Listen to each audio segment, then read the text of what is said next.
ಆತ್ಮಖ್ಯಾತಿ ಟೀಕೆ ಮಧ್ಯದೊಳಗೂಡಿಸಿ ಬಂದಿರುವಂಥ ಅಮೃತಮಯ ಕಲಶ ಕಾವ್ಯಗಳ ಮೇಲೆ ರಾಜಮಂದ್ರಿ ಪಾಂಡೆಯವರು ಬರೆದಿರುವ ಬಾಲಬೌಧಿನಿ ಟೀಕೆ ಸ್ವಾಧ್ಯಾಯ ನಡೆದದ್ದು ಇದೆ. ಬಂಧ ಅಧಿಕಾರದ 9ನೇ ಮಂಗಲ ಕಲಿಸಿದೆ. ಅನೇನಾಧ್ಯವಸಾನೇನ ನಿಷ್ಫಲೇನ ವಿಮೋಹಿತಃ ತತ್ಕಿಂಚನಾಪಿ ನೈವಾಸ್ತಿ ನಾತ್ಮಾತ್ಮಾನಂ ಕರೋತಿ ಯತ್. ಆತ್ಮಾನಂ ಯತ್ ನ ಕರೋತಿ ತತ್ ಕಿಂಚನಾಪಿ ನ ಏವ ಅಸ್ತಿ.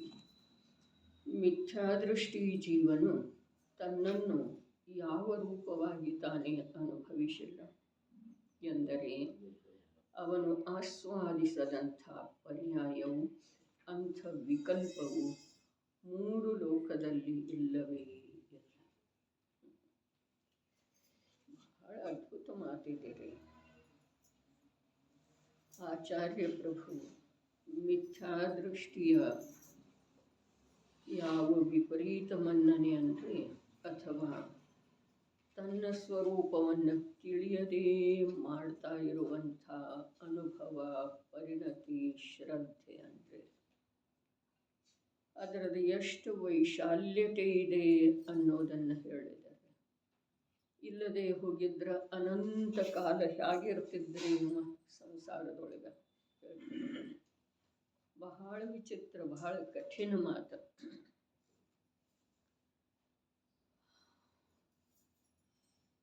ಇಂದ ಆಗಿರುವಂಥ ಅಥವಾ ಈ ಸಮಯದಲ್ಲಿ ಆಗಿರುವಂಥ ಪರ್ಯಾಯ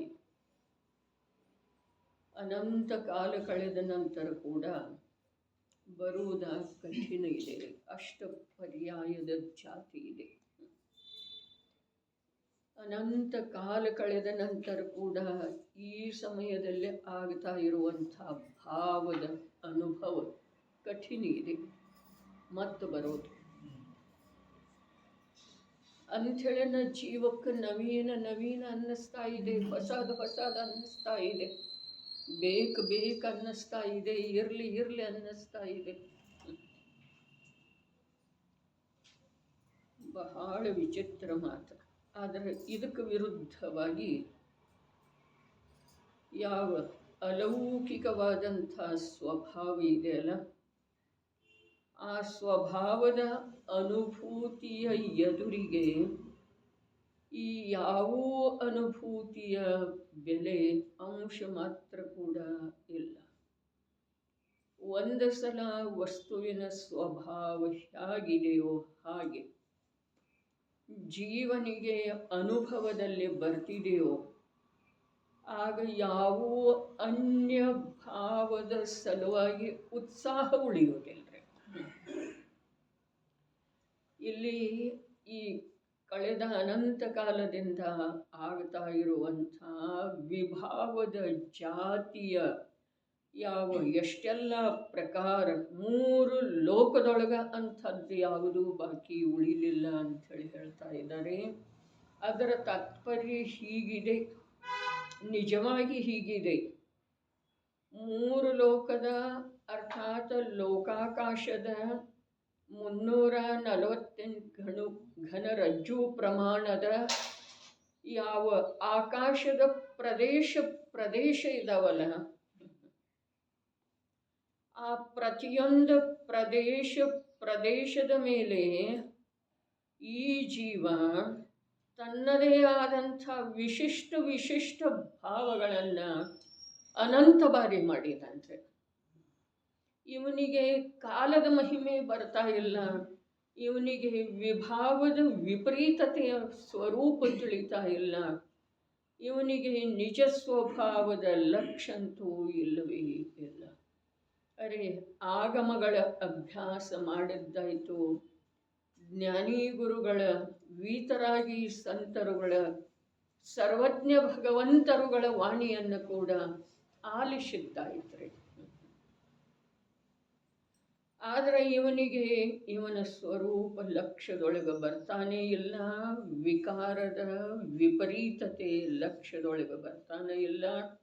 ಅನಂತ ಕಾಲ ಅನ್ನುವುದರದ ಮರ್ಮ ತಿಳಿತಾನೆ ಇಲ್ಲ. ಏನು ಹೇಳಿದ್ರು?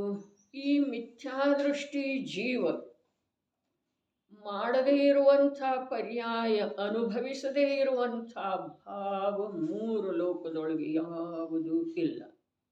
ಆದರೂ ಕೂಡ ಈ ಸಮಯದಲ್ಲಿ ಆಗಿರುವಂಥ ಈಗ ಇವತ್ತಿನ ಇದಕ್ಕೆ ಸಂಬಂಧಿಸಿದ ನವೀನ ಶಬ್ದ ಏನಪ್ಪ ಅಂತಂದ್ರೆ, ಈ ಸಮಯದಲ್ಲಿ ಅನುಭವದಲ್ಲಿ ಬರ್ತಾ ಇರುವಂಥ ಯಾವ ಆಸ್ವಾದ ಇದೆಯಲ್ಲ, ಅದು ಅನಂತ ಕಾಲ ಕಳೆದ ನಂತರ ಕೂಡ ಮತ್ತು ಅದೇ ರೀತಿಯ ಆಸ್ವಾದ ಬಹಳ ಕಠಿಣ ಇದೆ ರೀ.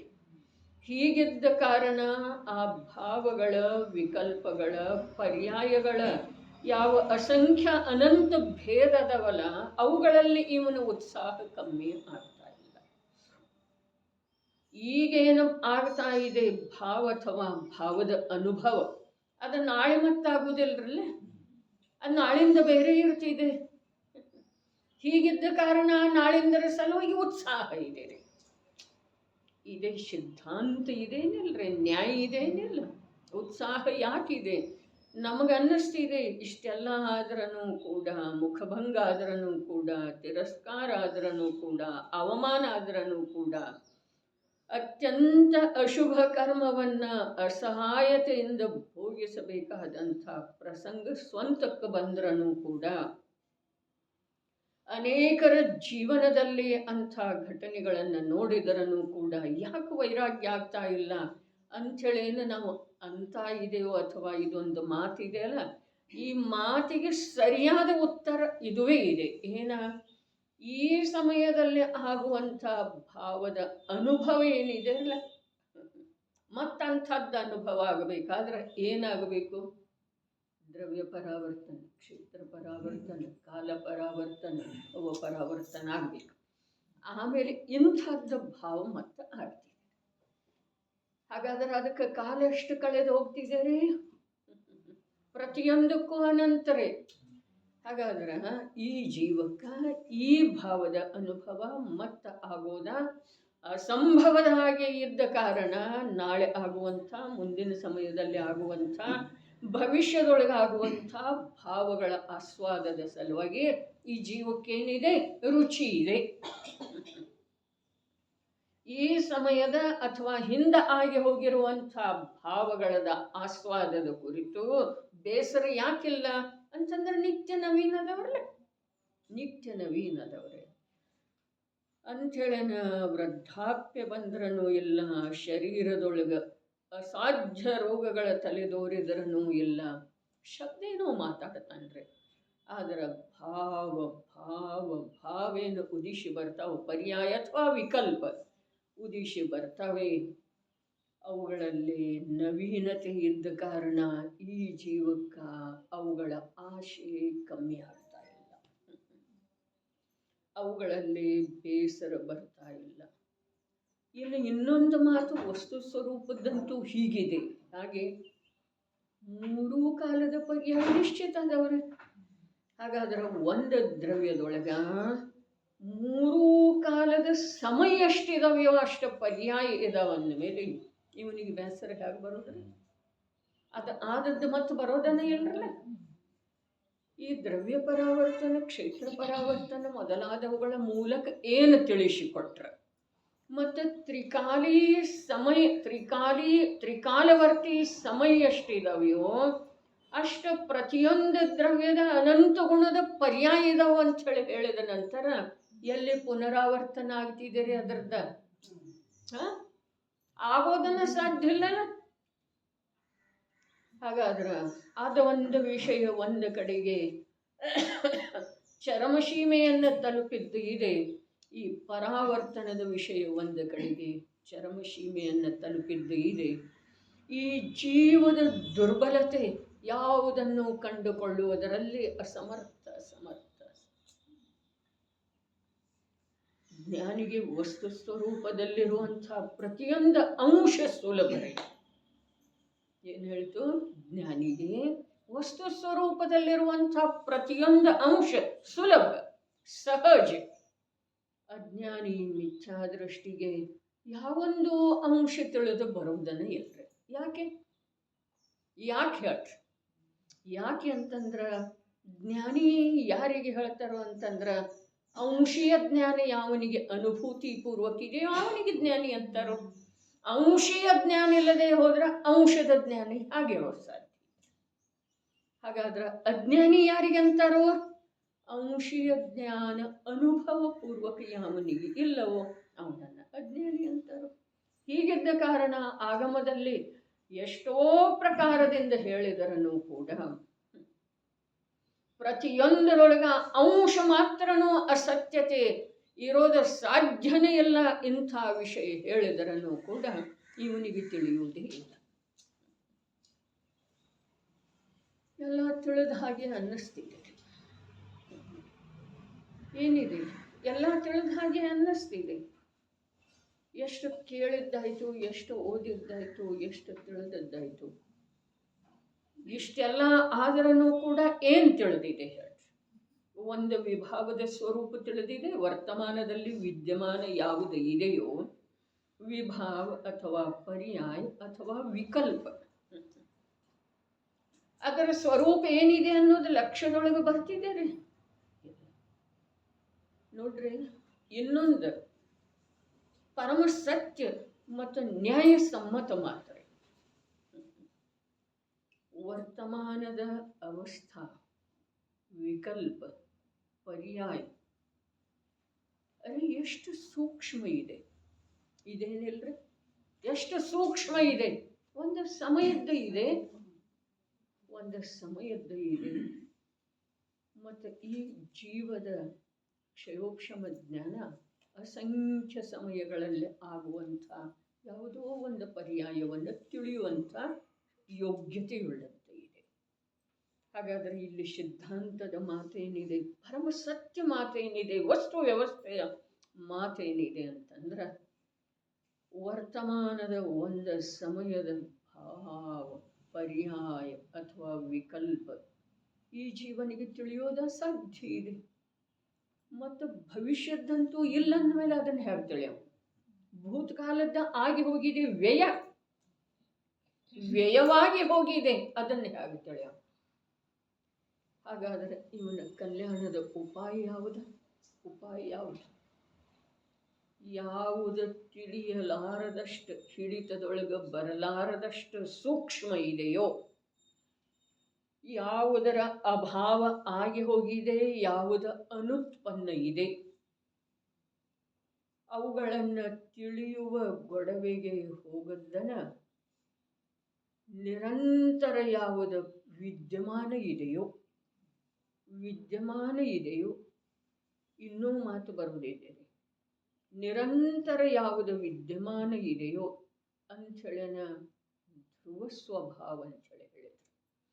ಆ ಧ್ರುವ ಸ್ವಭಾವವನ್ನು ತಿಳಿಲಿಕ್ಕೆ ಪ್ರಯತ್ನ ಮಾಡಿದ್ದೇ ಆದ್ರೆ ಈ ಜೀವನಿಗೆ ಅವನ ಪ್ರಯತ್ನದ ಆಳ ಎಷ್ಟಿದೆಯೋ, ಸಾಮರ್ಥ್ಯ ಎಷ್ಟಿದೆಯೋ ಅದರ ಅನುಸಾರ ಅಲ್ಪ ಅಥವಾ ಅಧಿಕ ಕಾಲದೊಳಗ ಆ ಧ್ರುವ ಸ್ವಭಾವ ತಿಳಿದು ಬರೋ ಸಾಧ್ಯ ಇದೆ ರೀ.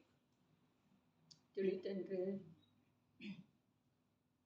ವರ್ತಮಾನದ ಹಿಡಿತದೊಳಗೆ ಬಾರದೇ ಇರುವಂಥ ವಿಕಲ್ಪ ಅರ್ಥಾತ್ ಪರ್ಯಾಯ ಭಾವ, ಅಭಾವಾಗಿ ಹೋಗಿರುವಂಥ ಪೂರ್ವದ ಭಾವ, ಉತ್ಪನ್ನ ಆಗದೇ ಇರುವಂಥ ಭಾವಿ ಭಾವ, ಅವುಗಳ ಗೊಡವೆಗೆ ಹೋಗದ್ದನ ಯಾವುದು ಧ್ರುವ ಯಾವಾಗಲೂ ವಿದ್ಯಮಾನ ಇದೆಯಲ್ಲ,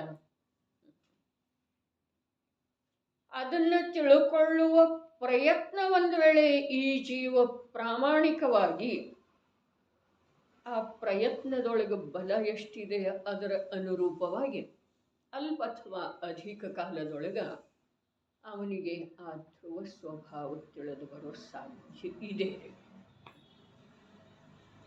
ಇನ್ನೂ ಮಾತೇನಿದೆ ಅಂತಂದ್ರೆ ಒಂದು ಮಧ್ಯದೊಳಗೆ ಸ್ಪಷ್ಟಪಡಿಸಿ ಮುಂದೆ ವಿಷಯಕ್ಕೆ ಹೋಗೋಣ. ಪರ್ಯಾಯ ಕ್ಷಣಿಕ ಇದೆ, ಪರ್ಯಾಯ ಕ್ಷಣಿಕ ಇದೆ, ಪರ್ಯಾಯದ ಅನುಭವ ಅನಿವಾರ್ಯ ಇದೆ.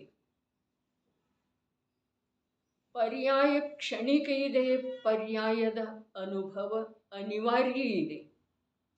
ಆದರೆ ಆ ಪರ್ಯಾಯ ಕ್ಷಣಿಕ ಇರುವೆಳೆದೊಳಗೆ ಕೂಡ ಅನುಭವದಲ್ಲಿ ಬರುವಂಥ ಯೋಗ್ಯತೆಯುಳ್ಳದ್ದು ಇರುವೆಳೆದೊಳಗೂ ಕೂಡ ಜ್ಞಾನ ಅಖಂಡ ಇದೆ.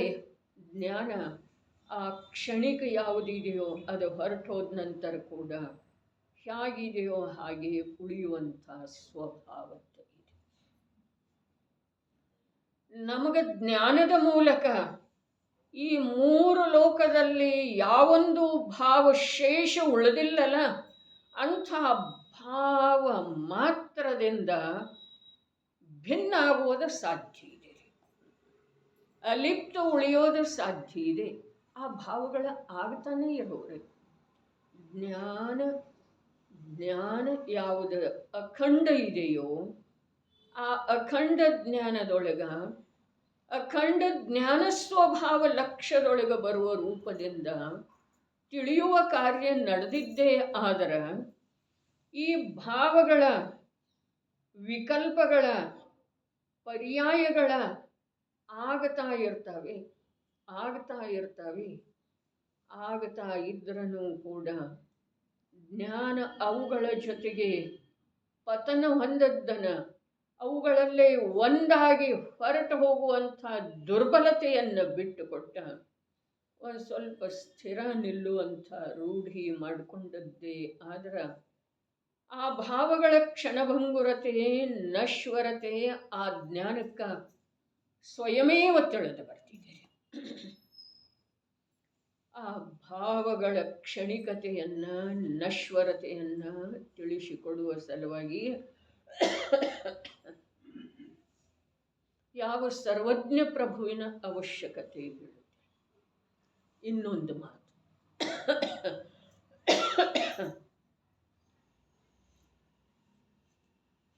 ಯಾವುದು ಪೂರ್ಣ ರೂಪದಿಂದ ವಿಕಾಸಗೊಂಡಿರುವಂಥ ಸರ್ವಜ್ಞ ಸ್ವಭಾವ ಇದೆಯೋ ಇನ್ನೊಬ್ಬರಲ್ಲೇ, ಆದಿದೇವನಲ್ಲಿ ಇದೆ, ಮಹಾವೀರರಲ್ಲಿ ಇದೆ,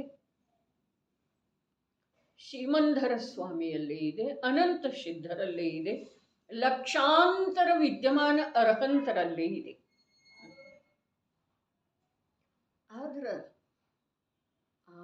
ಅಂಥೇಳಿ ಹೇಳ್ತಲ್ಲ, ಯಾವುದು ಪ್ರಗಟ ಸರ್ವಜ್ಞ ಸ್ವಭಾವ ಇದೆಯಲ್ಲ, ಒಂದು ಸ್ವಲ್ಪ ಉಪಯೋಗದ ಏಕಾಗ್ರತೆಯಿಂದ ಕೇಳೋದು, ಸರ್ವಾಂಗದೊಳಗೆ ಪ್ರಮೋದವನ್ನು ಉಂಟು ಮಾಡುವಂಥ ಮಾತಿದೆ. ಯಾವುದ ಸರ್ವಜ್ಞ ಸ್ವಭಾವ ವ್ಯಕ್ತ ಆದದ್ದು ಇದೆಯೋ ಆ ಸರ್ವಜ್ಞ ಸ್ವಭಾವದ ಮಹಿಮೆಗಿಂತ ತ್ರಿಕಾಲ ಶಕ್ತಿ ರೂಪ ಸರ್ವಜ್ಞದ ವಿಶ್ವಾಸ ಆಯಿತು ಅಂತಂದ್ರೆ ಈ ಜೀವದ ಕಲ್ಯಾಣ ಆಗೋಗಿದೆ. ಅದರ ವಿಶ್ವಾಸಕ್ಕಿಂತ ಯಾವುದರ ವಿಶ್ವಾಸ? ಪ್ರಗಟ ಯಾವ ಸರ್ವಜ್ಞ ಸ್ವಭಾವ ಇದೆಯಲ್ಲ, ವ್ಯಕ್ತ ಯಾವ ಸರ್ವಜ್ಞ ಸ್ವಭಾವ ಇದೆಯಲ್ಲ, ಅದಕ್ಕಿಂತಲೂ ಮಹಿಮಾವಂತ ಈ ಶಕ್ತಿ ರೂಪ ಸರ್ವಜ್ಞ ಸ್ವಭಾವ ಇದೆ. ಇದು ಯಾವಾಗ ನಮಗೆ ಮಹಿಮೆ ಬರ್ತಿದೆಯೋ ಆಗ ನಿಯಮದಿಂದ ನಮಗೆ ಆ ಸರ್ವಜ್ಞ ಸ್ವಭಾವ ವ್ಯಕ್ತ ಆಗುವಂಥ ಕಾಲ ಸಮೀಪ ಬಂತಾರೆ. ಅವರದ್ದು ವ್ಯಕ್ತ ಇದೆ, ಇವ್ರದ್ದು ವ್ಯಕ್ತ ಇದೆ, ಅನಂತ ಜೀವರುಗಳದ್ದು ವ್ಯಕ್ತ ಇದೆ. ಅವರ ಮಹಿಮೆ ಮಾಡುವುದರಿಂದ ಏನಾಗೋದು?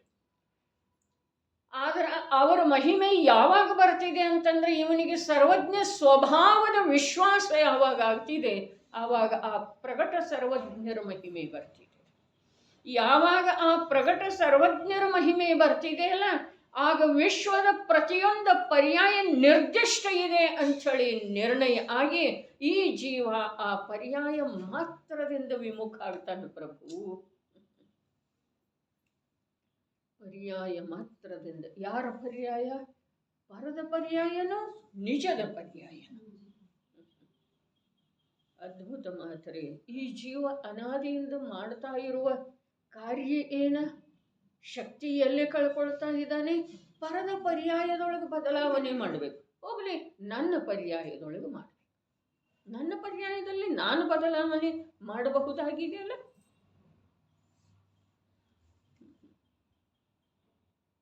ನೋಡ್ರಿ, ಎಷ್ಟು ಸ್ಪಷ್ಟ ವಿಷಯ ಇದೆ ಅಂತಂದ್ರೆ, ಪರದ ಪರ್ಯಾಯದೊಳಗೆ ಬದಲಾವಣೆ ಮಾಡುವ ಅಧಿಕಾರ ಇಲ್ಲ, ತನ್ನ ಪರ್ಯಾಯದೊಳಗೆ ಬದಲಾವಣೆ ಮಾಡಬೇಕಾದ ಅವಶ್ಯಕತೆ ಇಲ್ಲ. ಪರದೊಳಗಿನ ಅವಸ್ಥೆಯನ್ನು ಬದಲಾಯಿಸುವ, ಅರೆ ಯಾವುದು ಬರುವುದಿದೆ ಅದನ್ನು ಬರದೇ ಇರಗೊಳಿಸುವ, ಯಾವುದು ಇದೆ ಅದನ್ನು ಹಾಗೆ ಇರಿಸುವ ಅಧಿಕಾರ ಇವನಿಗಿಲ್ಲ. ಇವು ತಾನಾಗೇನ ಆ ಪ್ರಕಾರದ ಚೇಷ್ಟೆ ಮಾಡ್ತಿದ್ದ ಅಂತಂದ್ರೆ ಅದರ ಫಲವನ್ನ ಇವನೇ ಅನುಭವಿಸ್ತ. ಇನ್ನು ತನ್ನ ಪರ್ಯಾಯವನ್ನ ತಾನು ಬದಲಿಸುವ ಅವಶ್ಯಕತೆ ಇಲ್ಲ, ಶುಭವನ್ನ ಕಾಯ್ದುಕೊಳ್ಳುವುದ ಅವಶ್ಯಕತೆ ಇಲ್ಲ. ಯಾಕ? ಶುಭದಿಂದ ಲಾಭ ಏನಿದೆ ಅದರಲ್ಲೇ. ಅಶುಭವನ್ನ ದೂರ ಮಾಡುವ ಅವಶ್ಯಕತೆ ಇಲ್ಲ. ಕಠಿಣ ಇದೆ ಅಲ್ಲ? ಅಶುಭವನ್ನ ದೂರ ಮಾಡುವ ಅವಶ್ಯಕತೆ ಇಲ್ಲ. ಯಾಕೆ? ಅಶುಭದಿಂದ ಹಾನಿ ಏನಿದೆ? ಜೀವದ ಜ್ಞಾತ ಸ್ವಭಾವಕ್ಕೆ, ಶುದ್ಧ ಸ್ವಭಾವಕ್ಕೆ, ಧ್ರುವ ಸ್ವಭಾವಕ್ಕೆ, ಸದೃಶ ಸ್ವಭಾವಕ್ಕೆ ಅಶುಭದಿಂದ ಹಾನಿ ಏನಿದೆ ರೀ? ಇದ್ದಿದ್ದೇ ಆದ್ರ ನಿಗೋಧದಿಂದ ಈ ಜೀವ ಮೇಲೆ ಹೇಗೆ ಬಂದ? ಹಾನಿ ಆಗ್ತಿತ್ತು ಅಂತಂದ್ರ, ಅಶುಭದಿಂದ ಜೀವನಿಗೆ ಹಾನಿ ಆಗ್ತಿತ್ತು ಅಂತಂದ್ರ ನಿಗೋಧದಿಂದ ಈ ಜೀವ ಮೇಲೆ ಹೇಗೆ ಬಂದ? ಒಂದು ಮಾತು. ಶುಭದಿಂದ ಲಾಭ ಆಗ್ತಿತ್ತು ಅಂತಂದ್ರ ದ್ರವ್ಯಲಿಂಗಿ ಮಹಾಮುನಿ ಗ್ರೈವೇಕದವರೆಗೆ ಹೋಗಿ ಸ್ಥಾವರದೊಳಗೆ ಯಾತಕ್ಕೆ ಹೋಗ್ತಿದ್ದ? ಇವು ಎಲ್ಲ ಆಗಮದ ವಚನಗಳ ಮೂಲಕ ನಾವು ಸತ್ವದ ತತ್ವದ ನಿರ್ಣಯ ಮಾಡೋದಿದೆ. ಕಾಲಾವಕಾಶ ನಮಗೆ ಮಹಾಭಾಗ್ಯದಿಂದ ಹಾಗೇ ನಡೀತಾ ಇದೆ. ಹಾಗೆ ನೋಡಿದ್ರೆ ನಿನ್ನೆಗಿಂತ ಇಂದ ನಮ್ದು, ಮೊನ್ನೆಗಿಂತ ನಿನ್ನೆಗಿಂತ ಇವತ್ತು ನಮ್ಮ ಜ್ಞಾನದ ಸೂಕ್ಷ್ಮತೆಯೊಳಗೆ ವೃದ್ಧಿಯಾಗಿದೆ. ನೋಡ್ಕೊಳ್ಬಹುದು, ನಮ್ಮನ್ನು ನಾವು ವೃದ್ಧಿಯಾಗಿದೆ ಅಂಚಳಿನ ಸೂಕ್ಷ್ಮ ವಿಷಯ ನಿಮಿತ್ತ ಆಗ್ತಾ ಇದೆ, ಸೂಕ್ಷ್ಮತೆಯನ್ನು ತಿಳ್ಕೊಳ್ತಾ ಇದೆ. ನಾನು ತಿಳ್ಕೊಳ್ತಾ ಇದ್ದೇನೆ. ಏನ? ವರ್ತಮಾನದ ಅಗ್ರಾಹ್ಯ ಪರ್ಯಾಯವನ್ನು ಗ್ರಹಣ ಮಾಡಬೇಕಾಗಿಲ್ಲ. ಅಭಾವರೂಪದ ಪರ್ಯಾಯಂತೂ ಹಿಡಿತದೊಳಗೆ ಬರೋದನ್ನ ಇಲ್ಲ. ಯಾವುದು ಅನುತ್ಪನ್ನ ಇದೆ ಅದರದಂತೂ ಮಾತೇ ಇಲ್ಲ. ಆದ್ರೆ ಯಾವುದು ಧ್ರುವ, ಅರೇ ಜ್ಞಾತ, ಅರೇ ಚೈತನ್ಯ, ಅರೇ ಅರೂಪಿ, ಎಷ್ಟು ಹೇಳಿದರೆ ಎಲ್ಲ ಒಂದೇ ಇದ್ರೂ ಪ್ರತಿಯೊಂದರೊಳಗೆ ಅರ್ಥದ ವಿಶೇಷತೆ ಇದೆ.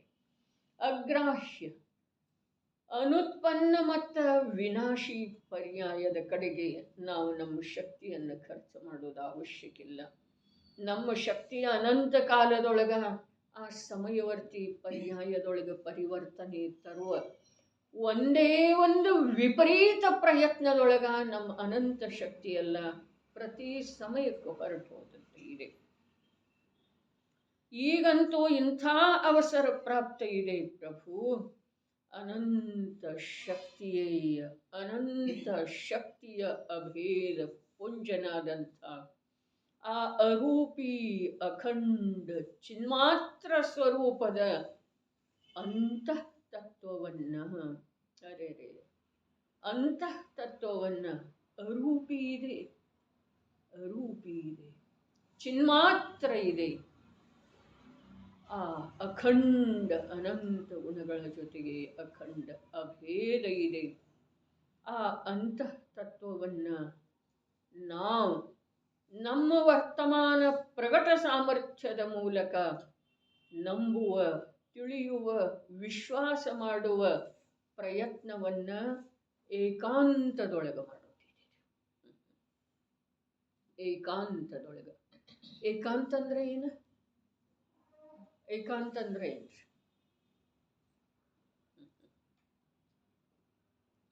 ಏಕಾಂತ ಅಂದ್ರೆ ಏನ? ಒಬ್ಬನೇ ಮನೆಯಲ್ಲಿದ್ದುಕೊಂಡೇನ? ಏಕಾಂತ ಅಂದ್ರೆ ಏಕಾಂತ ಅರ್ಥಾತ್ ಯಾವ ಪರ್ಯಾಯಗಳ ಬರ್ತಾ ಇದ್ದಾವೆಯೋ, ಸಮೂಹ ಸಮೂಹ ವಿದ್ಯಮಾನ ಇದಾವೆಯೋ, ಪ್ರತಿ ವರ್ತಮಾನದಲ್ಲಿ ವರ್ತಿಸ್ತಾ ಇದ್ದಾವೆಯೋ, ಆ ಪರ್ಯಾಯಗಳಿಂದ ಭಿನ್ನ ಮಾಡೋದು ನಮ್ಮ ಜ್ಞಾನವನ್ನು. ಮತ್ತು ಆ ಅಖಂಡ ಅನಂತ ಶಕ್ತಿಗಳ ಅಭೇದ ಪುಂಜ ಅರೂಪಿ ಚಿನ್ಮಾತ್ರ ತತ್ವವನ್ನು ಹಿಡಿದುಕೊಳ್ಳುವ ಪ್ರಯತ್ನ ಮಾಡೋದು. ಪ್ರಯತ್ನದೊಳಗೆ ಯಶಸ್ಸು ಎಷ್ಟು ಸಿಗಬಹುದು, ಪ್ರಯತ್ನದ ಬಲ ಎಷ್ಟಿದೆಯೋ ಅಷ್ಟೇ. ಅದರ ಸಲುವಾಗಿ ಅದರ ಕುರಿತಾಗಿ ಕಾಲದ ಪರಿಮಿತಿ ಇಲ್ಲ. ಯಾಕೆ ಅಂತಂದ್ರೆ ಸತ್ಯದ ಅನ್ವೇಷಣೆಯೊಳಗ ಮತ್ತರ ಮುಖ್ಯ ಮಾತು, ಸತ್ಯದ ಅನ್ವೇಷಣೆಯೊಳಗ ಸತ್ವದ ನಾಶ ಆಗುವುದಿಲ್ರಿ. ರಮಣ್ಣವ್ರು ಏನ್ ಹೇಳ್ತು? ಸತ್ಯದ ಅನ್ವೇಷಣೆಯೊಳಗ ಸತ್ವದ ನಾಶ ಆಗುವುದಿಲ್ರಿ. ಅಸತ್ಯದ ಕಲ್ಪನೆಯಲ್ಲಿ, ಅಸತ್ಯದ ಗ್ರಹಣದೊಳಗ ನಿರಂತರ ಸತ್ವ ಕಳೆದು ಹೋಗ್ತಾ ಇದೆ. ಸತ್ವ ಸಾಮರ್ಥ್ಯ ಅಸತ್ಯ ಲೋಕದೊಳಗ ಮಿಥ್ಯಾಜ್ಞಾನದ ವಿಷಯನೇ ಇಲ್ಲ ಅಂತ ಹೇಳಿತ್ತಲ್ಲ ಮೊನ್ನೆ 4 ದಿವಸದಿಂದ. ಮಿಥ್ಯಾಜ್ಞಾನದ ವಿಷಯನೇ ಇಲ್ಲ. ಆದರೆ ಇವು ಸ್ವಯಂ ಮಿಥ್ಯಾಜ್ಞಾನ ರೂಪವಾಗಿ ಯಾವುದನ್ನು ತಿಳಿತಾನೋ ಜೀವ, ಯಾವುದನ್ನು ತಿಳಿತಾನೋ ಅವನ ಆ ತಿಳಿಯುವಿಕೆಯಲ್ಲಿ ಅದು ನಿಮಿತ್ತ ಇದೆ. ಅದರ ಕುರಿತಾಗಿ ಯಾವ ರಾಗದ್ವೇಷ ಮಾಡ್ತಾನೋ ಆ ರಾಗದ್ವೇಷದಲ್ಲಿ ಆ ದ್ರವ್ಯ ನಿಮಿತ್ತ ಇದೆ, ಆ ಪದಾರ್ಥ. ಆದ್ರೆ ಇವ ಅದನ್ನು ತಿಳಿಬೇಕಾದ್ರೆ ಅದರಲ್ಲಿ ಅಂಥದ್ದು ಯಾವುದೂ ಸ್ವಭಾವ ಇಲ್ಲ. ಇದೆ, ಪ್ರಮೇಯ ಸ್ವಭಾವ ಇದೆ. ಆದರೆ ಇವ ಅದರ ಕುರಿತು ನನ್ನದನ್ನೋದ, ಸುಖದ ಕಾರಣ ಅನ್ನೋದ, ದುಃಖದ ಕಾರಣ ಅನ್ನೋದ, ರಾಗದ್ವೇಷ ಮಾಡೋದ, ಇಂಥ ಸ್ವಭಾವ ಅದರಲ್ಲಿ ಇಲ್ಲ. ಹೀಗಿದ್ದ ಕಾರಣ ಮಿಥ್ಯಾಜ್ಞಾನದಲ್ಲಿ ನಿಮಿತ್ತ ಆಗುವಂಥ ಮಿಥ್ಯಾದೃಷ್ಟಿ ಜೀವನ ದುಃಖದಲ್ಲಿ ನಿಮಿತ್ತ ಆಗುವಂಥ ಸಾಮರ್ಥ್ಯ ಪ್ರತಿಯೊಂದು ಪದಾರ್ಥದೊಳಗಿದೆ. ಆದರೆ ಇವನ ಜ್ಞಾನ ಮಿಥ್ಯಾ ಆಗುವಲ್ಲಿ ಯಾವ ಪದಾರ್ಥ ವಿಷಯ ಅದರದ್ದು ತಮಗೆ ತಿಳಿದು ಬರೋದು ಅವಶ್ಯಕ ಇದೆ. ಇವ ಮಿಥ್ಯಾದೃಷ್ಟಿ ಜೀವ ಪರಪದಾರ್ಥವನ್ನು ತಿಳಿಯುವುದರಲ್ಲಿ, ತಿಳಿದದರಲ್ಲಿ ರಾಗದ್ವೇಷ ಮಾಡುವುದರಲ್ಲಿ, ಅದರಲ್ಲಿ ಇಷ್ಟ ಅನಿಷ್ಟದ ಕಲ್ಪನೆ ಮಾಡುವಲ್ಲಿ ಆ ಪದಾರ್ಥ ನಿಮಿತ್ತ ಇದೆ. ಆದರೆ ಈ ಜೀವ ಆ ಪ್ರಕಾರ ಇಷ್ಟ ಅನಿಷ್ಟ ಮನ್ನಿಸುವಂಥದ್ದು ಸ್ವಭಾವ ಅದರಲ್ಲಿ ಇಲ್ಲ. ಅಂಥೇಳಿ ನಾವು ಯಾವ ಮನ್ನಣೆ ಪೂರ್ವಕ ಪದಾರ್ಥವನ್ನು ನೋಡ್ತೇವೆಯೋ ಆ ಪದಾರ್ಥ ನಮ್ಮ ಆ ಮನ್ನಣೆಗೆ ಕಾರಣ ಇಲ್ಲ. ಆದರೆ ನಾವೇ ಯಾವಾಗ ಅದನ್ನು ಆ ರೂಪದಿಂದ ನೋಡ್ತೇವೆಯೋ ಆಗ ಅದು ಆ ರೂಪದಲ್ಲಿ ಕಾಣಿಸ್ತಿದೆ, ಅರ್ಥಾತ್ ನಿಮಿತ್ತ ಇದೆ. ಅದಕ್ಕೆ ವಿಷಯ ಬೇರೆ ಮತ್ತು ನಿಮಿತ್ತ ಬೇರೆ ಇದೆ. ಮಿಥ್ಯಾಜ್ಞಾನದೊಳಗೆ ನಿಮಿತ್ತ ಆಗುವಂಥ ಸಾಮರ್ಥ್ಯ ಪ್ರತಿಯೊಂದು ಪದಾರ್ಥದೊಳಗಿದೆ. ಆದರೆ ಮಿಥ್ಯಾಜ್ಞಾನದ ವಿಷಯ ಆಗುವಂತಹ ಸ್ವಭಾವ ಯಾವ ಪದಾರ್ಥದೊಳಗಿಲ್ಲ ಪ್ರಭು. ಹೀಗಿರೋ ವೇಳೆದೊಳಗ ನಾವು ಅನ್ಯದ ದೃಷ್ಟಿಯನ್ನು ಬಿಟ್ಟುಕೊಟ್ಟ ಪರದ ದೃಷ್ಟಿಯನ್ನು ಬಿಟ್ಟುಕೊಡುವ ಸಲುವಾಗಿ ಕಾರಣ ಬಹಳ ಇದಾವ್ರೀಗ ಅವರಣ್ಣವರು. ಪರದ ದೃಷ್ಟಿಯನ್ನು ಬಿಟ್ಟುಕೊಡುವ ಸಲುವಾಗಿ ಹೇಳ್ತಾ ಇದ್ದೇನೆ ನಾನು.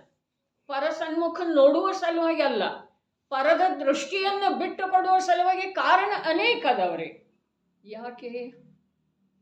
ಏನೇನು ಕಾರಣ ಇದಾವೆ? ಒಂದು 4 ಕಾರಣ ನೋಡೋಣ. ಪರ ಇದೆ, ಇದು ಮೊದಲನೇ ಕಾರಣ. ಪರ ಏನಿದೆ ಅದು ಶಾಶ್ವತವಾಗಿ ನನ್ನ ಸಂಯೋಗದೊಳಗಿಲ್ಲ, ಅದು ಬಿಟ್ಟು ಹೋಗ್ತಿದೆ, ಇದು 2ನೇ ಕಾರಣ. 3ನೇ ಕಾರಣ ಇದೆ, ಅದು ನನ್ನ ಸಂಯೋಗದೊಳಗಿದ್ರೂ ಕೂಡ ನನಗೆ ಯಾವ ರೀತಿಯಿಂದನೂ ಉಪಯೋಗಕ್ಕೆ ಬರುವುದಿಲ್ಲ. ಬರ್ತಿದೇನ್ರಿ? ಅರೆ, ರಾಗದ ನಿಮಿತ್ತ, ದ್ವೇಷದ ನಿಮಿತ್ತ, ಇದನ್ನು ಬಿಟ್ಟು ಪರದ್ರವ್ಯ ಮತ್ತೆ ಯಾವುದಕ್ಕೆ ಕಾರಣ ಆಗ್ತಿದ್ದಾರೆ? ಹಾಗಾದ್ರೆ ಪರದ ದೃಷ್ಟಿಯನ್ನು ಬಿಟ್ಟು ಕೊಡುವುದರಲ್ಲಿ ಲಾಭ ಇದೆಯೇನು ಹಾನಿ ಇದೆ? ಬಿಟ್ಟು ಕೊಡುವಲ್ಲಿ ಅನೇಕ ಕಾರಣನೂ ಇದ್ದಾವೆ ಮತ್ತು ಲಾಭನೂ ಇದೆ. ಪ್ರತಿಯಾಗಿ ಪರಸನ್ಮುಖ ದೃಷ್ಟಿ ಮಾಡುವುದಕ್ಕೆ ಯಾವ ಕಾರಣನೂ ಇಲ್ಲರಿ. ಮಿಥ್ಯಾತ್ವನ ಕಾರಣ ಇದೆ, ವಿಪರೀತ ಮನ್ನಣೆನೇ ಕಾರಣ ಇದೆ. ವಿಪರೀತ ಮನ್ನಣೆ ಅಂತಂದ್ರೆ ಏನ? ನನ್ನ ಸ್ವರೂಪದ ಪರಿಚಯ ನನಗೆ ಇಲ್ಲ ಅಂಥೇಳಿ ಮೊನ್ನೇನು ಬಂತು, ನಿನ್ನೇನು ಚರ್ಚೆ ಆದದ್ದಿತ್ತು. ಏನ? ಅಜ್ಞಾನದ ಭೇದ ಅದಾವ. ಮಿಥ್ಯಾತ್ವ, ವಿರತಿ, ಕಷಾಯ, ಯೋಗ. ಅರೆ ರೇ, ಮಿಥ್ಯಾತ್ವನ ಮೂಲ ಅಂಥೇಳಿ ಹೇಳಿದ್ರ ಮಿಥ್ಯಾತ್ವದ ಅಜ್ಞಾನದ ಒಂದು ಭೇದ ಅಂಥೇಳಿ ಹೇಳಿದ್ರೆ, ಹಾಗಾದ್ರೆ ಅಜ್ಞಾನದ ಮಹಿಮಾ ಎಷ್ಟಿದೆ? ತೋಡರಮಲ್ಲರಂತೂ ಮೋಕ್ಷ ಮಾರ್ಗ ಪ್ರಕಾಶಕದೊಳಗ ಅಜ್ಞಾನ, ಅವಿರತಿ, ಅಸಂಯಮ ಶಬ್ದ ಪ್ರಯೋಗ ಮಾಡಿದ್ದಾರೆ. ಅವರು ಮಿಥ್ಯಾತ್ವ ಹೇಳಲಿ, ಮಿಥ್ಯಾತ್ವ ಹೇಳುವ ಸ್ಥಾನದೊಳಗೆ ಬಹಳಷ್ಟು ಹೇಳಿದ್ದಾರೆ. ಆದ್ರೆ ಅಜ್ಞಾನ, ಅವಿರತಿ, ಅಸಂಯಮ,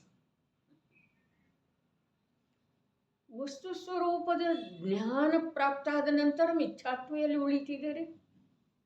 ಎಲ್ಲಿ ಉಳಿತಿದೆ ನೋಡ್ರಿ? ಕಾರಣ ಕೊಡ್ತಾ ಇದ್ದೇನೆ ನಾನು. ವಸ್ತು ಸ್ವರೂಪದ ಸ್ವಪರಗಳ ಯಥಾರ್ಥ ಜ್ಞಾನ, ಸ್ವದ ಅನುಭೂತಿಪೂರ್ವಕ ಸ್ವದ ಮತ್ತು ಸ್ವದ ಅನುಭೂತಿಪೂರ್ವಕ ಪರದ ಜ್ಞಾನ ಆದ ನಂತರ ಮಿಥ್ಯಾತ್ವ ಎಲ್ಲಿ ಉಳಿತಿದೆ? ಇಲ್ಲನಲ್ಲ. ಅದರ ಅವಿರತಿ ಉಳಿತಿದೆ ಅಂಥೇಳಿ ಅಜ್ಞಾನ, ಅವಿರತಿ, ಅಸಂಯಮ ಹೇಳಿದ್ದಾರೆ. ಅವಿರತಿ, ಅರೆ ವ್ರತದ ಅಂಗೀಕಾರ ಮಾಡಿದ ನಂತರ ಕೂಡ ಅಸಂಯಮ ಉಳಿತಿದ್ದಾರೆ. ಯಾವ ವ್ರತ? ಅಣುವ್ರತ. ಸಂಯಮ ಅಂದ್ರೆ ಮಹಾವ್ರತ ಅಲ್ಲ. ಅಲ್ಲ ಪ್ರಭು, ಸಂಯಮೇ ಬೇರೆ, ವ್ರತವೇ ಬೇರೆ. ಅಸಂಯಮ ಯಾವುದು? ವ್ರತದ ಅಂಗೀಕಾರ ಮಾಡಿದ ನಂತರ ಕೂಡ ಅರೆ ಸಂಯಮದ ವ್ಯಾಖ್ಯಾ ಏನಿದೆ ರೀ? ಸಂಯಮದ ವ್ಯಾಖ್ಯಾ ಏನಿದೆ? ಷಟ್ಕಾಯ ಜೀವಗಳ ಘಾತ ಆಗೋದು, ಆಗದೇ ಇರೋದು, ಮತ್ತು 5 ಇಂದ್ರಿಯ ಮತ್ತು ಮನಸ್ಸಿನ ಕಡೆಗೆ ಉಪಯೋಗ ಹೋಗದೇ ಇರೋದ. ಹಾಗಾದ್ರೆ ವ್ರತದ ಅಂಗೀಕಾರ ಮಾಡಿದ ನಂತರ ಅದು ಆಗ್ತಿದೆ, ಹೀಗೆ ನಿಯಮ ಇದೆ ಏನ್ರಿ? ಸಂಯಮ ಆಗ್ತಿದೆ, ಹೀಗೆ ನಿಯಮ ಇದೆ ಇಲ್ಲ. ಇನ್ನು ನಿಮಗೆ ತಾತ್ವಿಕ ಭಾಷೆಯೊಳಗೆ ಬೇಕಾದ್ರೆ ಅಸಂಯಮ ಅರ್ಥಾತ್ ಶುದ್ಧೋಪಯೋಗದೊಳಗೆ ಇಲ್ಲದೇ ಇರೋದು. ಮುನಿದಶ ಅಂತಂದ್ರೆ ಮಹಾವ್ರತದ ಅಂಗೀಕಾರ ಅಂತ ಹೇಳಿ ಆಧ್ಯಾತ್ಮ ಪದ್ಧತಿಯೊಳಗೆ ಹೇಳಲಿಲ್ಲ. ಏನು ಹೇಳಿದ್ರು? ಮುನಿದಶ ಅಂದ್ರೆ ಶುದ್ಧೋಪಯೋಗ ರೂಪ ಮುನಿದಶ.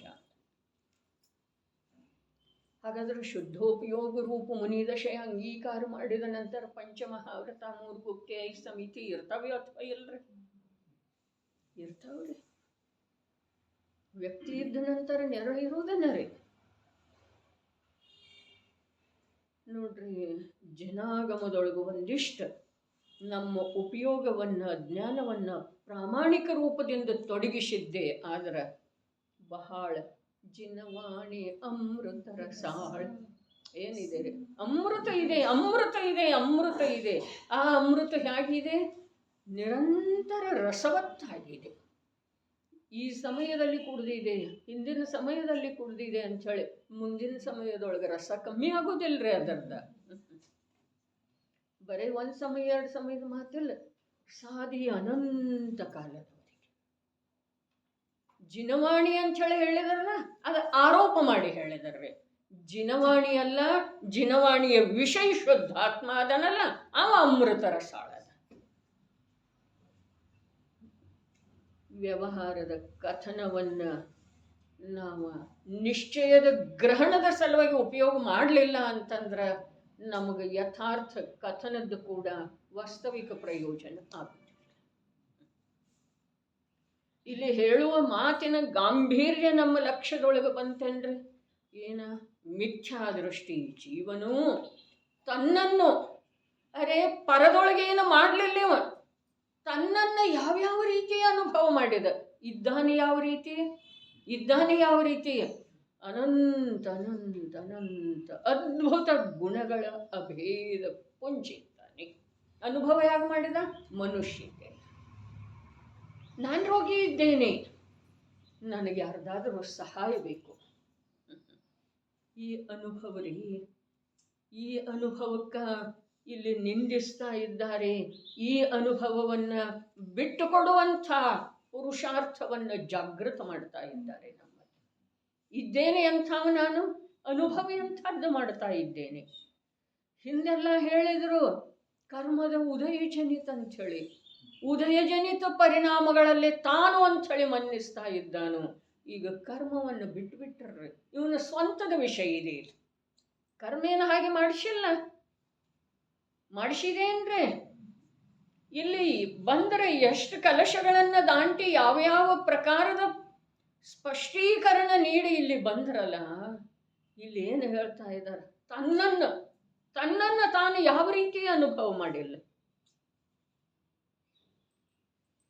ಯಾವ ರೀತಿ. ಅರೆ ಮೂರು ಲೋಕದೊಳಗೆ ಯಾವುದು ಉಳಿದಿಲ್ಲ. ಮೂರು ಲೋಕದ ವ್ಯಾಖ್ಯಾನ ಏನು ಹೇಳಿನು? 343 ಘನರಜ್ಜು ಪ್ರಮಾಣದ ಆಕಾಶದ ಪ್ರದೇಶ ಎಷ್ಟದವಲ್ಲ, ಆ ಪ್ರತಿಯೊಂದು ಪ್ರದೇಶದ ಮೇಲೆ ಇವು ಏನೇನು ಮಾಡೋಕ್ಕೆ ಸಾಧ್ಯ ಇದೆಯೋ ಅಂಥ ಭಾವಗಳ ಅನುಭವ. ಅಲ್ಲಿ ಹೋಗಿ ಅದೇ ಮಾಡಿದ. ಎಲ್ಲಿ? ಶಿಖರ್ಜಿಯೊಳಗೆ. ಇಲ್ಲಿ ಬಂದನು ಅದೇ ಮಾಡಿದ. ಎಲ್ಲಿ? ಜಿನಮಂದಿರದೊಳಗೆ. ಕ್ಷೇತ್ರ ಏನು ಮಾಡ್ತಿದ್ದೀರಿ? ಕ್ಷೇತ್ರ ಏನು ಮಾಡ್ತಿದೆ? ಸ್ಥಾನ ಏನು ಮಾಡ್ತಿದೆ? ನೀವು ತಾನಾಗೇನ ಉತ್ತಮ ಭಾವ ರೂಪವಾಗಿ ಪರಿಣಮಿಸಿದ ಅಂತಂದ್ರೆ ಅದನ್ನು ನಿಮಿತ್ತ ಅನ್ನೋದಿದ್ದೀರಿ. ಇಲ್ದಿದ್ರೆ ಅದು ಯಾವುದಕ್ಕೆ ನಿಮಿತ್ತ ರೀ? ಕಾರ್ಯನ ಮನೆಯಲ್ಲಿದ್ದ ಹಾಗೇನ ಅಲ್ಲಿಯೂ. ಎಲ್ಲಿ? ಸಮೇದಗಿರಿಯೊಳಗ್ರಿ. ಮನೆಯಲ್ಲಿದ್ದ ಹಾಗೇನ ಏನ? ಬಟ್ಟೆ ಒಣಗ್ಲಿಕ್ಕೆ ಜಾಗ ಬೇಕು, ಬಟ್ಟೆ ಒಗಿಲಿಕ್ಕೆ ಬಕೆಟ್ ಬೇಕು, ಏನೇನು ಬೇಕು ಹೇಳಿ. ವಿಚಾರ ಒಂದಿಷ್ಟು ಮಾಡೋದು ನಮ್ಮ ಅಜ್ಞಾನದ ಆಳವನ್ನು ಅಳೆಯುವ ಅಳತೆ ಕೋಲು ಕೊಟ್ಟಿದಾರ್ರಿ ಇವರ. ಪಟ್ಟಿ ಸುಧಾತಾಯಿ ಅಳತೆ ಪಟ್ಟಿ, ಟೇಪ್ ಅನ್ರಿ, ಅದು ಫೂಟ ಮೀಟರ ಏನಂತೀರ? ನಮ್ಮ ಅಜ್ಞಾನದ ಅಳತೆಯನ್ನು ಅಳೆಯುವಂಥ ಮೀಟರ್ ಅಥವಾ ಅಳತೆ ಪಟ್ಟಿ. ಅದರ ನಾವು ಅಳ್ಕೊಳ್ಳೋದಿಲ್ಲ. ಅವರು ಅಳೆದ್ರೆ ನಮ್ಮ ಅಜ್ಞಾನದ ಆಳು ಎಷ್ಟ ಅಂಥೇಳಿ ನಾವು ಅಳ್ಕೊಳ್ಳೋದಿಲ್ಲ. ಅಂಥೇಳಿನ ನಾವು ಇಲ್ಲೇ ಇರೋವ್ರೆ. ಸಮೇದಗಿರಿಗೆ ಹೋದರೆ ನಮ್ಮಲ್ಲೇ ಬದಲಾವಣೆ ಏನಿದೆ ಹೇಳ್ರಿ? ಇಲ್ಲಂತ ನಿರ್ಣಯ ಆಯ್ತು ರೀ? ಇಲ್ಲ, ಏನೂ ಇಲ್ಲ. ತಿಂಡಿ ಸಮಯಕ್ಕೆ ತಿಂಡಿ ಕರೆ ಬರ್ತಿದೆ ಏನಿಲ್ರಿ ಒಳಗಿಂದ, ಅಲ್ಲೇದಲ್ಲ. ಕಾಫಿ ಕೇಳ್ತಿದೆ ಏನಿಲ್ರಿ ಮನಸ್ಸು. ವಿಚಾರ ಮಾಡೋದು. ಹಾಗಾದ್ರೆ ಅಲ್ಲಿಂದ ಆ ಕ್ಷೇತ್ರಕ್ಕೆ ಹೋಗೋದ್ರಿಂದ ನಿಂದೇನಾಯಿತು? ಯಾವುದೋ ವಿರಳ ಜೀವದ್ದ ಅಲ್ಲಿ ಹೋದ ನಂತರ, ಭವ್ಯ ಜೀವದ್ದ, ಭಾಗ್ಯಶಾಲಿ ಜೀವದ್ದ ಅಲ್ಲಿ ಹೋದ ನಂತರ ಕೆಲವೊಂದು ಮಾತರೆ ಬಿಟ್ಟು ಹೋಯಿತು, ಪರಿವರ್ತನೆ ಆಯಿತು ಅಂತಂದ್ರೆ ಅದು ಯಾವುದರ ಮಹಿಮೆ? ಕ್ಷೇತ್ರದ ಮಹಿಮೆ. ಕ್ಷೇತ್ರದ ಮಹಿಮೆ. ಆವಾಗ ಓಹೋ ಎಷ್ಟು ಜೀವರುಗಳ, ಅರೆ ಅನಂತ ಕಾಲದ ಭರತ ಕ್ಷೇತ್ರದ ಚೌವೀಶಿಗಳೆಲ್ಲ ಇಲ್ಲಿಂದನ ಮೋಕ್ಷಕ್ಕೆ ಹೋಗಿದಾರಂದಮೇಲೆ ಇಲ್ಲಿ ಬಂದ ನಂತರ ನನಗೆ ಈ ಪ್ರಕಾರದ ಭಾವ ಆಗಲಿಲ್ಲ ನೋಡಿ. ಅಂದ್ರೆ ಮಹಿಮಾ ಯಾವುದರದ್ದು ಬಂತು? ಕಾರ್ಯ ತನ್ನಲ್ಲೇ ಆಗಿದೆ, ಮಹಿಮಾ ನಿಮಿತ್ತದ ಬಂತಾರೆ. ಹೀಗೆ ಜ್ಞಾನಿ ನಿಮಿತ್ತದ ಮಹಿಮಾ ಮಾಡ್ತಾನೆ, ಅಜ್ಞಾನಿ ಏನ ನಿಮಿತ್ತದ ಮೇಲೆ ಆರೋಪ ಮಾಡ್ತಾನೆ, ನಿಮಿತ್ತದ ಆಶ್ರಯ ತಗೊಳ್ತಾನಲ್ಲ, ಅವನಿಗೆ ಅದ ನಿಮಿತ್ತನೂ ಇಲ್ಲ, ಅವನಿಗೆ ಉಪಾದಾನದ ಪ್ರಕಟತೆಯೂ ಆಗುವುದಿಲ್ಲ. ಎಲ್ಲವೂ ಮನೆ ಹಾಗೆ ಬೇಕು ಅನ್ನಿಸ್ತಿದೆ ಅಥವಾ ಇಲ್ಲ? ಮತ್ತು ವಿಚಾರ ಮಾಡೋದ್ರಿ. ಯಾಕೆ ಅಂತಂದ್ರೆ ನಮ್ಮ ಅಂತರಂಗದ ಅವಲೋಕನೆ ಹೇಳಿದ್ದಲ್ಲ ಈ ಹಿಂದಿನ ವಾರದೊಳಗ. ಏನ? ನಮ್ಮ ಅಂತರಂಗದ ದೋಷದ ಅವಲೋಕನೆ ಕೂತಿರುವಂಥ ಕಳ್ಳ. ಅರೆ ರೇ, ಏನು ಹೇಳಿದರು? ಜ್ಞಾನರೂಪದ ದೀವಿಗೆಯನ್ನು ಹಚ್ಚದ ವಿನಃ ಒಳಗೆ ಕೂತಿರುವಂಥ ಆ ಸ್ವಭಾವವನ್ನು ಭಕ್ಷಣೆ ಮಾಡ್ತಾ ಇರುವಂಥ, ನಿರಂತರ ಆ ಸ್ವಭಾವವನ್ನು ನಿಸ್ಸತ್ವಗೊಳಿಸ್ತಾ ಇರುವಂಥ ಶತ್ರುಗಳನ್ನು ಓಡಿಸೋದು ಸಾಧ್ಯತೆ. ಒಳಗೆ ಜ್ಞಾನದ ದೀವಿಗೆಯನ್ನು ಹಚ್ಚಿ ಎಲ್ಲೆಲ್ಲಿ ಯಾರ್ಯಾರು ಕೂತಿದ್ದಾರೆ ನೋಡ್ಲಿಕ್ಕೆ ಬೇಕು.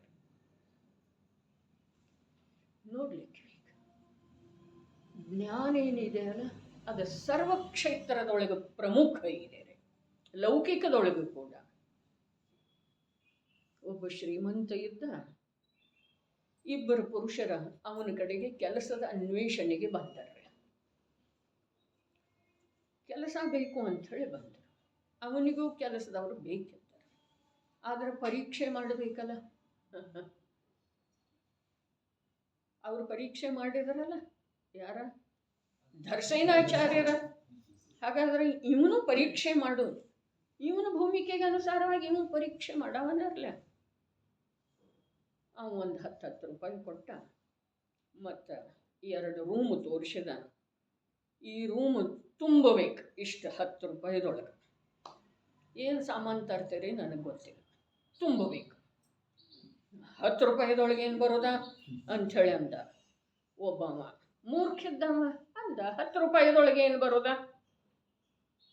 ಕಸ ಕಡ್ಡಿನ ಅಂಥೇಳಿ ಅಂದ. ಇಡೀ ದಿವಸ ಕಸ ಕಡ್ಡಿ ತುಂಬಿಬಿಟ್ಟ. ಒಂದು ದಿವಸದೊಳಗೆ ಅಂತ ಹೇಳಿದ್ದಲ್ಲ, ಕಸ ಕಡ್ಡಿಲೇ ರೂಮ್ ತುಂಬಿಬಿಟ್ಟರೆ. ಇವು ಇನ್ನೊಬ್ಬಿದ್ದಲ್ಲ ಜ್ಞಾನಿ, ಇವೇನು ಮಾಡಿದ? ಒಂದು ಮೇಣಬತ್ತಿ ತಂದ, ಒಂದು ಮಾಚಿಸ್ ತಂದ, ಅಲ್ಲಿ ದೀಪ ಹಚ್ಚಿಟ್ಟ, ಕರೆದು ತೋರಿಸಿದ. ನೋಡ್ರಿ, ಎಲ್ಲ ಬೆಳಕಲ್ಲೇ ತುಂಬಿದೆ ಈ ರೂಮ್ ಎಲ್ಲ.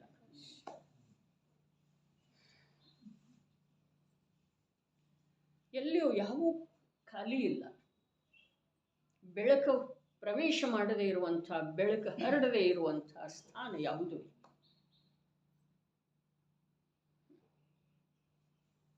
ನಮ್ಮ ಭವ್ಯಾಮೃತಕಾರ ಹೇಳಿದ್ದನ್ನ ಮಾತಿದ್ದೀರಿ.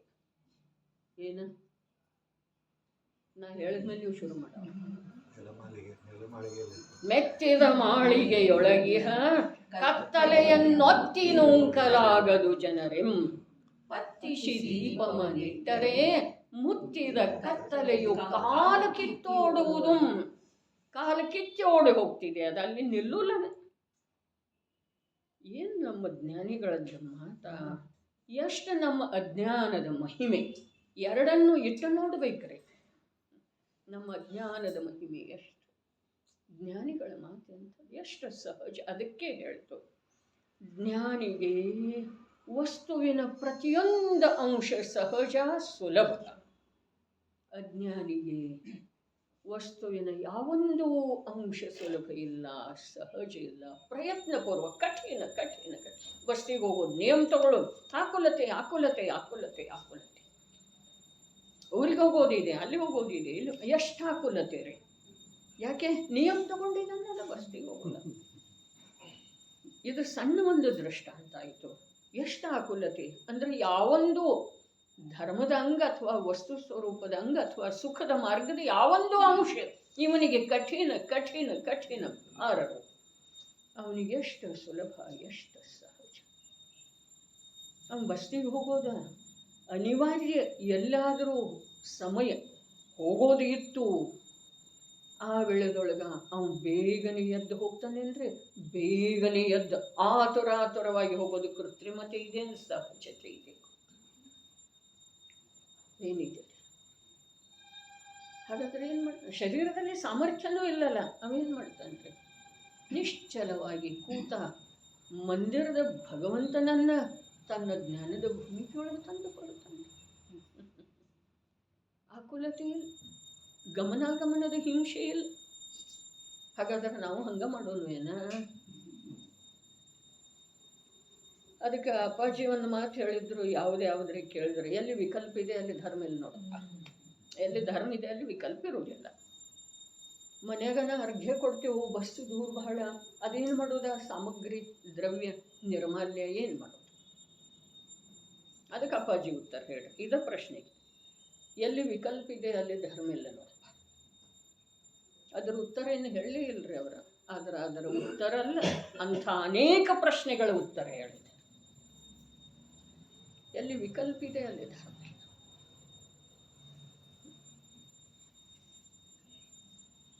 ಎಷ್ಟು ಸಹಜ ರೀ. ಇವು ಆತುರ ಬೆಳಿಗ್ಗೆ 7 ಗಂಟೆಗೆ ಹೋಗೋದಿದೆ ಅಂಥೇಳಿ 6 ಗಂಟೆಗೆ ಬಸ್ತಿಗೆ ಓಡ್ತಾನ್ರಿ. ಅದು ಅಷ್ಟು ವಿಧಾರ್ಚನೆದು ಬೇರೆ ನಿಯಮ ಇದೆ ಅಲ್ಲ. ದಾರಿಯಲ್ಲಿ ಎಷ್ಟು ಹಿಂಸೆ ಮಾಡ್ತಾನೆ, ಒಳಗೆ ಆಕುಲತೆ ಎಷ್ಟು ಆಗ್ತಿದೆ ಅದರದಂತೂ ಗಣಿತಿಲ್ರಿ. ದಾರಿಯಲ್ಲಿ ಹಿಂಸೆ. 6 ಗಂಟೆಗೆ ಬಸ್ತಿಗೆ ಹೋಗ್ಬೇಕಾದ್ರೆ 5 ಗಂಟೆಗೆ ಅದೆಲ್ಲ ಆರಂಭ ಶುರು ಮಾಡ್ತಾನಲ್ಲ. ಎಲ್ಲೂ ಬಿಡೋದಿಲ್ಲ. ಧರ್ಮದ ಸೂಕ್ಷ್ಮತೆ. ನುಸುಳಿ ಹೋಗ್ತೇನಂದ್ರೆ ಹಿಡ್ಕೊಂಡು ಬಿಡ್ತಿದೆ, ಎಲ್ಲಿ ಬಿಡುವುದಿಲ್ಲ.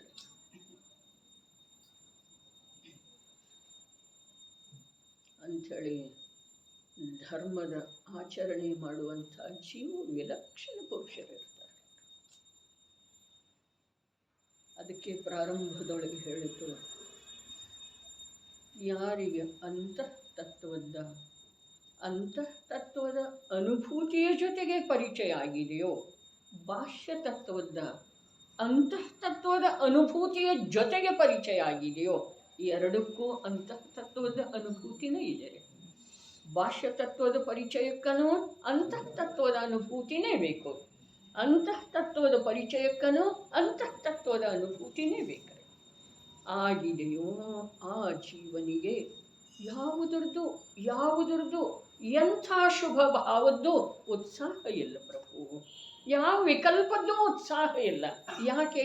ನಿರ್ವಿಕಲ್ಪ ಸ್ವಭಾವ ಮತ್ತು ವಿಕಲ್ಪ ಇವು ಎರಡೂ ವಿರುದ್ಧ ಇದಾವಲ್ಲ. ಅಲ್ಲಿ ಯಾವಂದ ತನ್ನತನದ ಪರಿಸ್ಥಾಪನೆ ಆದದ್ದು ಇದೆಯೋ ಅವನು ವಿಕಲ್ಪದ ಉತ್ಸಾಹ ಅವನಲ್ಲಿ ಇರೋದನ್ನೇ ಇಲ್ಲದೆ. ವಿಕಲ್ಪ ಇರ್ತಾವೇನಿಲ್ಲ, ವಿಕಲ್ಪ ಇರ್ತಾವ್ರೇ, ಆದ್ರೆ ವಿಕಲ್ಪದ ಉತ್ಸಾಹ ಇಲ್ಲ, ವಿಕಲ್ಪದ ಸ್ವಾಮಿತ್ವ ಇಲ್ಲ, ವಿಕಲ್ಪದ ಕರ್ತೃತ್ವ ಇಲ್ಲ. ಇದು ತಿಳಿದು ಬರೋದ ಈ ಜೀವನಿಗೆ ಅನಂತ ಕಾಲದೊಳಗೆ ಅಸಾಧ್ಯ ಆಗಿದೆ ರೀ. ನಡೀರಿ ಮುಂದಿನ ಪದ ಖಂಡಕ್ಕೆ ಹೋಗೋನು. ಇನ್ನೂ ಬೇಕಿದರದೇ ರುಚಿ ಬೇಡ, ಓದೋನು. ಮಿಥ್ಯಾದೃಷ್ಟಿ ಜೀವನು ತನ್ನನ್ನು ಯಾವ ರೂಪವಾಗಿ ತಾನೇ ಅನುಭವಿಸಿಲ್ಲ. ಇಷ್ಟ ಇದೆ ನೋಡ್ರಿ ಸತ್ವ. ಏನು ಮಾಡದೇ ಇರೋದು ಏನು ಉಳಿದದ್ದಿದೆ ಇವನದಂತೂ ಜೀವದಂತೂ ಸ್ವಭಾವ ಬಸ್ ಅನುಭವ ಮಾಡೋದಿದೆ. ಯಾವುದರದ್ದು ಅನುಭವ ಮಾಡಿಲ್ಲ ಇವ, ಯಾವುದರದ್ದು ಮಾಡಿಲ್ಲ. ಅರ್ಥಾತ್ ಯಾವ ರೂಪ ಆಗಿ ಅನುಭವ ಮಾಡಿಲ್ಲ. ಮನುಷ್ಯ ಇರುವಾಗ ಪ್ರತ್ಯಕ್ಷ ತೆರಿಯಂಚದ ಅನುಭವ ಮಾಡ್ತಾನೇನಿಲ್ಲ ಹೇಳೋದ್ರೆ. ಮನುಷ್ಯ ಇರುವಾಗ ಪ್ರತ್ಯಕ್ಷ ನಾರ್ಕಿಯ ಅನುಭವ ಮಾಡ್ತಾನೇನಿಲ್ಲ. ಹಾಗೆ ಚಿದಾನಂದ ಸ್ವರೂಪಿ ಅರೂಪಿ ಆತ್ಮ ದೇಹರೂಪದ ಅನ್ಯ ಭಾವರೂಪದ ಅನುಭವ ಮಾಡುವುದನ್ನು ಇಲ್ಲಿ ಜೀವರುಗಳಿಗೆ ಉಪದೇಶದ ಮೂಲಕ ಬಿಡಿಸುವ ಪ್ರಯತ್ನ ಮಾಡ್ತಾ ಇದ್ದಾರೆ ಜ್ಞಾನಿ ಸಂತರುಗಳ ಅಮೃತ ಚಂದ್ರ ಆಚಾರ್ಯ. ಇಲ್ಲಿ ಮಿಥ್ಯಾ ದೃಷ್ಟಿ ಜೀವನು ಅನ್ನುವುದರೊಳಗನ ಇದೆ ಎಲ್ಲ. ಏನು ಮಾಡ್ತಾವ? ತನ್ನನ್ನು ಹೊರಗೆ ಏನೂ ಮಾಡೋ ಸಾಧ್ಯ ಇಲ್ಲ, ಬೈತಾನೆ, ಹೊಡಿತಾನೆ, ಆದರೆ ಯಾರಿಗೂ ಏನೂ ಮಾಡೋ ಸಾಧ್ಯ. ಮಗುವಿಗೆ ತಾಯಿ ಹೊಡಿತಾಳಲ್ಲ, ಏಟಾಗ್ತಾಳೆ. ಅದು ಅಪರಾಧ ಮಾಡುವುದರಿಂದ, ಮನದೊಳಗೆ ಆಟ ಆಡ್ತಾ ಇರುವುದರಿಂದ ಕೈ ಮೇಲೆ ಬಂದು ಹೊಡಿತಾಳ್ರೆ. ಆದ್ರೆ ಮಗುವಿಗೆ ಹೊಡಿಲಿಲ್ಲ. ಆ ಪ್ರಕಾರದ ಭಾವದ ಅನುಭವ ಮಾಡಿ, ಭಾವದ ತನ್ನಲ್ಲೇ ತನ್ನ ಅನುಭವದೊಳಗಿನ ಪ್ರಕಾರಗಳಿದಾವೆ. ಹೊರಗೇನೂ ಮಾಡಲಿಲ್ಲ, ಮಾಡೋ ಸಾಧ್ಯ ಇಲ್ಲ. ಹಾಗಾದ್ರೆ ಹೊಡೆದದ್ದು ಪ್ರತ್ಯಕ್ಷ ಕಾಣಿಸ್ತಿದೆಯಲ್ಲ, ಅದನ್ನು ಹೇಗಿಲ್ಲ ಅನ್ನೋದು. ಪ್ರತ್ಯಕ್ಷ ಕಾಣಿಸ್ತಿದೆಯಲ್ಲ, ಅರೆ ನೀ ಸಂಯೋಗ ದೃಷ್ಟಿಯಿಂದ ನೋಡ್ತಾ ಇದ್ದೀಯಪ್ಪ. ವಸ್ತುವಿನ ಸಮೀಪ ಹೋಗಿ ನೋಡು, ಅಲ್ಲಿ ಇಲ್ಲನ, ಅಲ್ಲಿ ತನ್ನ ಭಾವರೂಪದಿಂದನ ತಾನು ಪರಿಣಾಮ ಮಾಡ್ತಾನೆ. ತನ್ನ ಭಾವದ ಅನುಭವದ ಪರಿಸೀಮೆಯನ್ನು ದಾಟಿ ಜೀವ ಯಾವಾಗ ಹೊರಗೆ ಬರ್ತಾನೆ ಹೇಳ್ರಿ? ತನ್ನ ವರ್ತಮಾನ ಭಾವದ ಅನುಭೂತಿಯ ಪರಿಸೀಮೆಯನ್ನು ದಾಟಿ ಜೀವ ಹೊರಗೆ ಬರೋ ಸಾಧ್ಯ ಇಲ್ಲ. ನಾವೇನು ಹೇಳೋದಿದ್ದೀರಿ? ಉತ್ತರ ಸಾಧ್ಯ ಇಲ್ಲ ಅಂಥೇಳಿ ಅವರ ಲಕ್ಷ್ಮಣ ರೇಷೆಯನ್ನು ಎಳೆದಿದ್ದಾರೆ. ವಜ್ರದ ಗೋಡೆಯನ್ನು ಹಾಕಿದ್ದಾನೆ. ಯಾವ ರೂಪವಾಗಿ, ಅರೆ ತನ್ನನ್ನು ಯಾವ ರೂಪವಾಗಿ ತಾನೇ ಅನುಭವಿಸಿಲ್ಲ ಎಂದರೆ ಅವನು ಆಸ್ವಾದಿಸದಂಥ ಪರ್ಯಾಯವು, ಅಂಥ ವಿಕಲ್ಪವು ಮೂರು ಲೋಕದಲ್ಲಿ ಇಲ್ಲವೇ ಇಲ್ಲ. ಈ ಮೂರು ಲೋಕ ಅನ್ನೋ ಶಬ್ದದ ಮರ್ಮ ಏನಿದೆ ರೀ? ಅದೇ ಈಗ ಹೇಳ್ತಲ್ಲ, ತನ್ನನ್ನು ಯಾವ ರೂಪ ಮಾಡ್ತಾನೋ ಅದಕ್ಕೆ ಯಾವ ಮೂರು ಲೋಕದ ಕ್ಷೇತ್ರ ಕಾರಣ ಇಲ್ಲ, ಅದನ್ನು ಬದಲಾಯಿಸೋದು ಸಾಧ್ಯ ಇಲ್ಲ. ಈಗ ಸಮಯಗಿರಿದು ಹೇಳ್ತಲ್ಲ ಹಾಗೆ, ವಿಜಯ ಕ್ಷೇತ್ರದೊಳಗೆ ಇರ್ತಿದ್ರೆ ನಾವು ಆತ್ಮನ ಅನುಭೂತಿ ಮಾಡ್ಕೊಳ್ತಿದ್ದೇವೇನೆ, ನಾವು ಭಾವಲಿಂಗಿ ಸಂತರಾಗ್ತಿದ್ದೇವೇನೆ, ಆಗ್ತಿದ್ದೇವೇನೆ.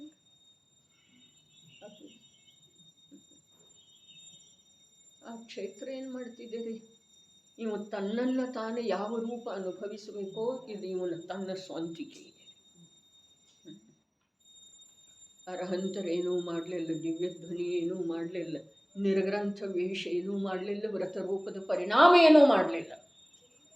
ತಿಳಿತಾ ಇದ್ದೀರಿ? ಅರಹಂತರೇನೂ ಮಾಡಲಿಲ್ಲ, ದಿವ್ಯಧ್ವನಿ ಏನೂ ಮಾಡಲಿಲ್ಲ, ನಿರ್ಗ್ರಂಥ ರೂಪ ಏನೂ ಮಾಡಲಿಲ್ಲ, ವ್ರತ ರೂಪದ ಪರಿಣಾಮ ಏನೂ ಮಾಡಲಿಲ್ಲ. ಇವ ಅನುಭವ ಯಾವುದರಿಂದ ಮಾಡಿದ? ಆ ಸರ್ವಜ್ಞರ ಹೇಳಿಕೆ ಅನುಸಾರ ಮಾಡಿದೋ, ಸರ್ವಜ್ಞರನ್ನು ಹೇಗೆ ನೋಡಿದ ಹಾಗೆ ಮಾಡಿದೋ, ಹೇಗೆ ಮಾಡಿದರೆ ನಿರ್ಗ್ರಂಥ ದೇಹದ ಮೂಲಕ ಹೇಗಿದೆ ಹಾಗೆ ಮಾಡಿದೋ, ಅಥವಾ ತನ್ನ ವಿಪರೀತ ಮನ್ನಣೆ, ಇದು ನಾನು, ಇದು ನನ್ನ ರೂಪ, ಯಾವುದ ವ್ರತ ರೂಪದ ಪರಿಣಾಮವನ್ನು ತನ್ನ ಸ್ವರೂಪಂದ ದೇಹದ ನಗ್ನ ದಶೆಯನ್ನು ತಾನು ಅಂದುಕೊಂಡ, ಅರಹಂತರನ್ನು ನೋಡಿದ್ದ ತನ್ನ ಭಾಗ್ಯ ಅಂದುಕೊಂಡ, ಆ ಅರಹಂತರ ದಿವ್ಯಧ್ವನಿಯನ್ನು ಕೇಳಿದ್ದ ತನ್ನ ಪುಣ್ಯ ಅಂದುಕೊಂಡ. ಅದು ಸತ್ಯ ಇದ್ರೂ ಕೂಡ ಅಸತ್ಯ ಇದೆ. ಹೇಗೆ ಮಧ್ಯ ಹುಡುಕ ತಾಯಿಯನ್ನು ತಾಯಿ ಅಂತ ಹೇಳುವುದು ಯಾವ ಪ್ರಕಾರ ಸತ್ಯ ಇದೆಯೋ ಹಾಗೆ. ಯಾವ ರೂಪವಾಗಿ ತಾನೇ ಅನುಭವಿಸಿಲ್ಲ ಎಂದರೆ ಅವನು ಆಸ್ವಾದಿಸದಂಥ ಪರ್ಯಾಯವು. ಹಾಗಾದ್ರೆ ಪರ್ಯಾಯ ತಾನಾಗೇ ಬರ್ತಿದೇನ? ಅವನು ಮಾಡ್ತಾ ಇದ್ದಾನ್ರಿ ಪರ್ಯಾಯ. ಇದರ ಚರ್ಚೆ ನಾಳೆ ತಾವು ವಿಚಾರ ಮಾಡೋದು. ಇದಕ್ಕೆ 2 ಮಾತು ಕೊಟ್ಟದ್ದು ಇದೆ ಆಧಾರ ಪ್ರಾರಂಭದೊಳಗೆ. ಏನು ವಿಜಯಭಾಯಿ? 3 ಕಾಲದ ಪ್ರತಿಯೊಂದು ದ್ರವ್ಯದ ಪರ್ಯಾಯಗಳ ನಿಶ್ಚಿತ ಇದ್ದಾವೆ. ಹಾಗಾದ್ರೆ ಇದ್ದದರ ಅನುಭವ ಅವ ಮಾಡ್ತಾನೋ ಅಥವಾ ಸೃಷ್ಟಿಸಿಕೊಂಡು ಅನುಭವ ಮಾಡ್ತಾನೋ? ಇದು ಪ್ರಶ್ನೆ. ಒಂದಿತ್ತು ಸರ್ವಸಿದ್ಧಿ